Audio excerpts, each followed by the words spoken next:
Igihe kimwe Albert Einstein yigize kuvuga ko understandinga income tax ari ikintu kigora abantu benshi cyane hano kuri isi. Niyo mpamvu nyine nanjye mbazani ikintu gishobora kuba surprisinga uyu munsi mwese. Uburyo abakire batishyura umusoro ndetse n'uwo wishyuye akishyura umusoro hafi ya nawo. Yego, wanyumvishe neza. Ni ibintu ngiye kukubwira abakire bakoresha nyine kugira ngo ntibishyure imisoro cyangwa se bishyure imisoro mike cyane rwose ku rwego rushoboka cyane. Ariyo mpamvu nkubwira ni gumana natwe ibi bintu byose ubyumve ku buryo niba ufite business ugatangira kubyaplayinga bishobora gutuma rwose ikintu cyitwa umusoro kitazongera kuba burden kuri wowe. Ni Gain Focus Rwanda, inspiration for today, the success for tomorrow.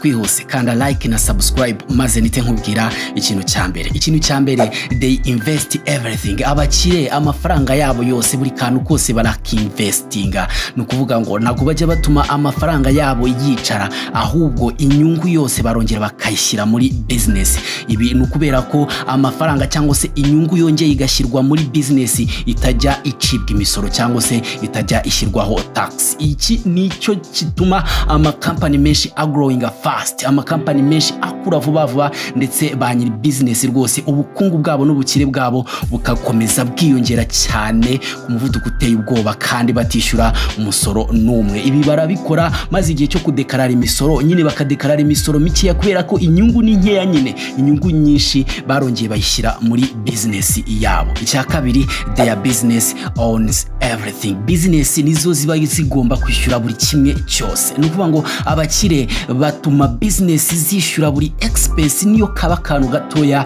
kabo kose, abe imodoka, abe kugura laptop ndetse no kugura ibyo kujya muri restaurant. Ibi byose ni business ibigura maze bikazakurwamo nka za expenses. Ibi bishatse kuvuga iki? Nukuvuga ngo gross profit ikurwamo expense nyinshi cyane kuko buri kantu kose baba barakabaze kuri business maze bikaza gutuma profit iba nkeya maze imisoro ikazaba mikeya cyane. Number 3, ubundi buryo bwa gatatu abakire bakwepamo imisoro cyangwa se birangira n'ubundi batishyuye imisoro. They move to tax friendly places. Bajya ahantu nyine hataba imisoro cyangwa se niyo yabihaba hakaba hari imisoro mike cyane. Abantu bafite amafaranga cyangwa abakire benshi bakunda kujya mu bice nka za Dubai, Monaco ndetse na za Bahamas kubera ko nyine aha hataba income tax. Ibi nyine wenda bishobora kuba byahenda kubayo ariko ntacyo bitwaye kuko amafaranga bunguka cyangwa se baba savinze kuba batishyuye imisoro ni menshi cyane, bituma nyine bibalansinga kandi ugasanga ba savinze menshi cyane. Uburyo nabwo burakoreshwa ariko mu Rwanda ntekereza ko nta muntu ubukoresha. Ikintu cya kane, they send money overseas. Company wenda nka Facebook, Google zikunda gukora cyangwa se kurema business zindi mu bindi bihugu bitabamo imisoro cyane nko mu gihugu cya Ireland. Ibi bishatse kuvuga iki? Amafaranga yabo yose bahita bayafata bakayakura muri Amerika bakayashora muri izo business cyangwa se bakayajyana muri izo business muri ibyo bihugu bitabamo imisoro myinshi maze ibi bigatuma nyine bishyura imisoro mikeya cyane muri Amerika. Nubwo bigoye cyane ariko nindi trick bakunda gukoresha cyangwa se abakire bakoresha bafite amakampani manini cyane cyangwa se za corporations nini cyane bakunda kwimura amafaranga yabo bakayajyana mu bindi bihugu bifite imisoro mikeya. Ikintu cya gatanu, charitable donations. Kudonatinga muri za NGOs cyangwa se andi ma foundations agiye atandukanye. Abakire bakunda kudonatinga muri za charities zigiye zitandukanye kubera ko nyine amafaranga ashyizwe muri izi foundations cyangwa se muri izi NGOs ntago aya mafaranga bajya bayasoresha. Ibi rero bituma abakire bamwe na bamwe bagenda bafungura ama foundations yabo cyangwa se ama NGOs yabo. Aka kantu ntimwari mukazi. Burya ubona ama NGOs agiye atandukanye nuko utabizi neza. Ari ama NGOs amwe abashingiye ku bantu runaka bagiye bayashinga kandi ibyo byose ntago ari mu nyungu zawo we bari gufasha ahubwo abari mu nyungu zabo bwite kubera ko ibi bituma amafaranga yabo bayagenzura kuko bagenda badekarara ko amenshi ajya muri za NGOs kandi ntayigeze ajyamo maze bikatuma bakwepa imisoro. Ndetse kandi mu bihugu nka Amerika ndetse no mu bindi bihugu nko mu Burayi abantu bakunda kudonatinga cyane hari uburyo bagabanyirizwa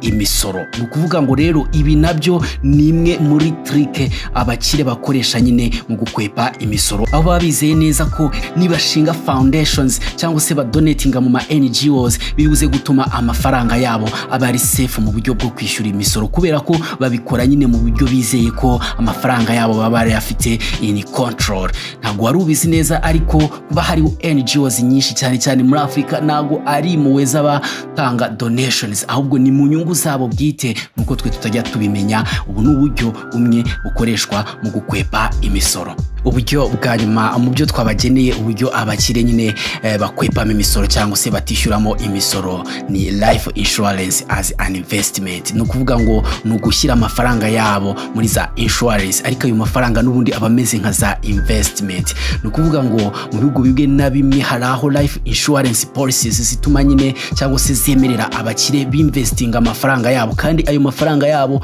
akagenda yungukirwa nyine, ariko nta misoro n'ubundi aciwe, kubera ko amafaranga ari muri insurance ntago ajya yishyura imisoro. Iyo bamaze rero gupfa cyangwa se gucaho aba bakire, abazabazungura cyangwa se beneficiaries abagomba kuzungukira cyangwa se kuzabona kuri izo insurances, baragenda bagafata amafaranga yabo yose kandi nta musoro n'umwe ibishyuye. Ubu akaba ari uburyo rwose buri smart bwo kubuildinga ubukungu ndetse no gutransfera ubukungu ubukura kuri generation imwe ubushyira ku yindi. Bikatuma nyine amafaranga umunsi ku munsi, kubera ko amafaranga ari muri insurance aba yunguka, bigatuma amafaranga umunsi ku munsi yunguka kandi nta musoro n'umwe uyavaho. Byo nibyo nari nabateguriye ngo mbabwire uburyo rwose butangaje kandi burimo ubwenge abantu benshi mutari muzi abakire bakwepamo imisoro. Nakubwira ni nawe niba wumva ibintu nkubwiye kuko hari icyo byagufasha, tangira ubyaplike. Niba ufite business, niba ufite company,